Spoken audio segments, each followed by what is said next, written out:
আসসালামু আলাইকুম। আজকের এই ভিডিওতে আমরা ল্যাপটপের হার্ড ডিস্ক কানেক্টরগুলা দেখব। আর এটা হচ্ছে Lenovo L480 hard disk connector.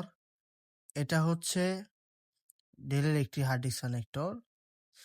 এটা হচ্ছে HP এর 15CS এই মডেলের হার্ড ডিস্ক কানেক্টর। এটা SR A515-51-52 এইসব মডেলের অর্থাৎ SR Aspire সিরিজ A515 সিরিজের ল্যাপটপগুলার 2.5 ইঞ্চ হার্ড ডিস্ক কানেক্টর এগুলা।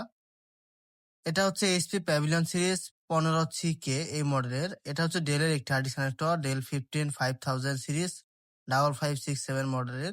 এটা হচ্ছে ডেল 3579 এই মডেলের।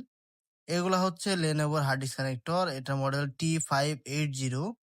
এটা হচ্ছে ডেলের 7566 মডেলের। এগুলা হচ্ছে ডেলের 3590 এই মডেলগুলাতে এই হার্ড ডিস্ক কানেক্টরটি ইউজ হয়। এটা হচ্ছে ডেলের E7470 মডেলের। অর্থাৎ এছাড়াও আমাদের আরো অন্যান্য মডেলের হার্ড ডিস্ক কানেক্টর গুলাও আছে। যাদের ল্যাপটপের হার্ড ডিস্ক কানেক্টরের সমস্যা তারা আমাদের সাথে যোগাযোগ করতে পারেন অথবা ভিজিট করতে পারেন আমাদের ওয়েবসাইট laptopworldhaka.com। আসসালামু আলাইকুম।